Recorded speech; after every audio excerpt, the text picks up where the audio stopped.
우린 지금까지 레위기 1장부터 14장을 읽었습니다. 이 말씀을 크게 두 가지로 나눌 수 있어요. 하나, 제사법, 둘, 정결법. 제사법은 무슨 내용이냐? 어떻게 제사를 드리고 왜 들어야 하는지 가르칩니다. 두 번째로 정결법은 무엇이냐? 우리의 일상에서 어떻게 거룩하고 정결한 삶을 살 수 있는가 하는 말씀이죠. 중요한 것은요, 지금까지 나눈 말씀은 이스라엘 백성 모두가 공감할 수 있는, 모두에게 해당되는 말씀이었어요. 그런데 오늘 말씀은 좀 달라요. 오늘 말씀은 그때 당시나 지금이나 보편적이지 않습니다. 매우 개인적이에요. 그 내용이 뭐죠? 유출병입니다. 그럼 유출병이란 무엇이냐? 멈추어야 하는 때에도 멈추어지지 않고 비정상적으로 계속 흘러나오는 병입니다. 이 유출병의 특징은 무엇이냐? 유출병은 다른 사람이 볼 수 없도록 가려진 생식기에 대한 정결법으로서 개인적이며 비밀스럽다는 것이죠. 잘 걸리지 않고요.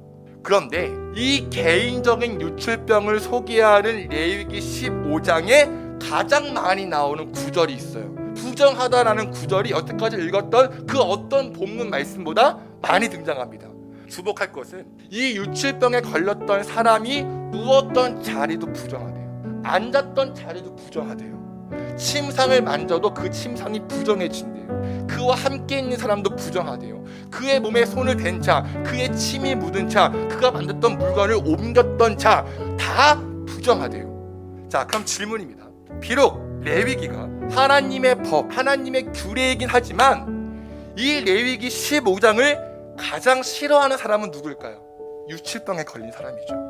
아픈 것도 서러운데 또 이것을 누군가에게 말할 수 없고 혼자 끙끙 고통을 알아야 하는데 부정하대요. 더군다나 모세오경, 즉 창세기, 출애굽기, 레위기, 민수기, 신명기는 이스라엘 백성들이 다 외워야 하는 율법입니다. 결국 유출병에 걸린 사람은 이 레위기 말씀을 읽고 암송하면서 자기 자신에게 계속 말하는 거예요. 아, 나는 부정한 사람이야. 아, 나는 부정한 사람이야. 내가 만진 것도 부정해지고 나랑 대화할 사람도 부정해지고 내가 앉는 자리도 부정하고 내가 누운 자리도 부정해. 바로 이러한 생각으로 고통받는 사람이 어디에 등장해요? 마가복음 5장이에요. 이 여인은 12해 동안 유출병인 혈루증으로 아팠대요. 그런데 그때 당시 그녀를 괴롭힌 건 뭐라고요? 자신을 부정하게 여기는 거예요. 예수님이 이 땅에 계실 때에도 이스라엘 사람들은 레위기 말씀을 다 암송했습니다. 이 여인도 레위기 15장을 피해갈 수 없어요. 그럼 이 여인이 레위기 15장을 읽고 암송할 때마다 어떻게 생각해요? 나는 부정한 사람이야. 내가 만지는 모든 것들은 다 부정해져. 이 생각이 그녀의 생각과 마음과 삶을 지배합니다. 그런 그녀에게 어떤 소식이 들려요? 27절, 하나님의 아들인 예수라는 사람이 근처에 있다는 소식이에요. 그러자 예수님을 찾아갑니다. 여러분, 이 여인이 예수님을 찾아갔을 때의 심정 어땠을까요? 보통 우린 이 여인의 이 믿음을 칭찬하잖아요. 예수님의 옷자락만 만져도 나을 수 있을 거야 라는 생각으로 예수님을 만진 그녀의 믿음이 위대하다고 말해요. 하지만 여러분, 그건 정말 성경 겉핥기입니다. 왜요? 그녀의 마음에는 하나님에 대한 원통함이 더 컸으니까요.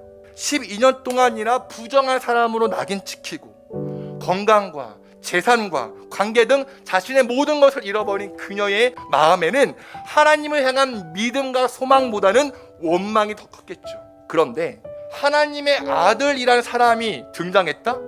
그녀는 곧장 예수에게로 찾아가서 옷을 만지려고 합니다. 왜요? 내가 만지면 모든 것이 부정해지니까요. 그녀의 마음에는 하나님의 아들이라고 하는 그 예수도 부정해지길 바랬던 거죠. 나는 이런 고통을 당했는데 당신은 고상하게 말씀이나 전하고 있고 사람들의 인기를 얻고 있다? 차라리 당신도 부정해져. 나만 이렇게 고통받을 수 없어. 그래서 그녀는 수많은 군중을 헤집고 예수님의 뒤에서 예수님의 옷을 터치합니다. 여러분, 그녀가 예수님 앞에서 그분의 옷을 만졌으면 믿음의 액션이겠지만 뒤에서 예수님의 몸에 손을 대었다는 것은 원망이고 복수죠. 그런데 그때 어떤 일이 생겨요? 12년 동안 자신을 괴롭혔던 그 병, 누구에게도 말할 수 없었던 그 은밀한 병, 내 생각과 마음과 관계를 지배했던 그 병이 싹 나은 거예요. 이제 주목할 것은 무엇이냐? 예수님의 반응입니다. 자, 여자가 예수님의 몸에 손을 대자마자 자기에게서 능력이 나은 것을 몸으로 느끼십니다. 그리고 수많은 군중들 중에서 돌아서서 물어보세요. 누가 내 옷에 손을 대었느냐? 예수님은 왜 굳이 이 여인을 찾으셨을까요? 레위기 15장을 풀어주시려고요. 유칠병에 걸린 사람에 대한 율법과 저주를 그 여인에게 풀어주시기 위해서요. 그렇게 주변을 살피시던 예수님 앞으로 누가 와요? 예수님의 몸에 손을 댄 여자가 자기가 병이 나은 줄 알았대요. 그걸 깨닫는 그 여인의 반응이 어때요? 두려워하여 떨었대요. 옷자락만 만져도 나을 수 있다는 믿음으로 그랬으면 두려워하여 떨 필요가 있어요, 없어요? 없죠. 기뻐했을 겁니다. 그런데 이 여인이 두려워했다는 것은 아까 말한 것처럼 예수, 당신도 부정해줘, 나만 당할 수 없어 라는 마음으로 그렇게 했는데 예수님이 부정해지기는커녕 내 병이 나아버렸으니 두려울 수밖에 없는 거죠. 그러자 그 여인을 향해 예수님께서 말씀하세요. 딸아, 너의 믿음이 너를 구원하였다.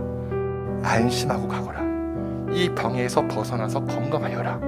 오늘 이 레위기 15장과 마가복음 5장을 통해 알 수 있는 것은 뭐예요? 예수님은 역전하시는 분이라는 거죠. 여태까지는 부정한 사람이 만지는 모든 것마다, 앉고 눕는 자리마다 부정해졌어요. 그렇죠? 정결한 것도 부정한 사람이 만지면 부정해지고요. 그 부정한 걸 만지는 사람도 부정해졌습니다. 하지만 그 부정한 사람이 예수님을 만지는 순간 어떻게 된다고요? 깨끗해진다고요. 부정한 사람이 예수님을 만지면 예수님도 부정해질 거라고 생각했는데 그 상황이 역전되어서 도리어 예수님께서 부정한 모든 것들을 깨끗하게 하신다는 것을 선포하는 겁니다. 여러분, 지난주 우리는 다 죄인이라고 했습니다. 왜요? 우린 틈만 나면 죄를 뒤집어 쓰는 존재니까요. 혈류병 여인만 부정한 사람이 아니라 우리도 부정한 사람이죠. 부정한 생각, 부정한 말, 부정한 마음, 부정한 관계가 내 삶을 지배합니다. 절망이 몸 밖으로 흐릅니다. 원망이 몸 밖으로 흐릅니다. 부정함이 몸 밖으로 흐릅니다. 하지만 그 절망과 원망과 우울함과 어둠의 생각을 갖고서라도 주님께 나와 주님을 만지면, 주님을 원망하는 그 마음이라도 주님을 만지면 역전시키는 예수님께서 내 모든 문제와 상처와 아픔과 절망을 고치시고 내 죄를 씻기시고 내 인생을 역전시키신다는 것을 믿으시기 바랍니다.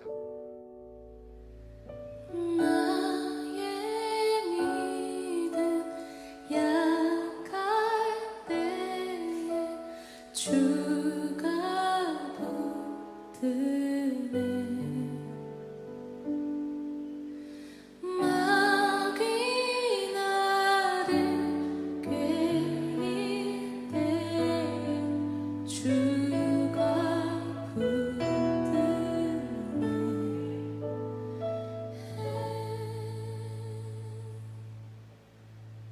나를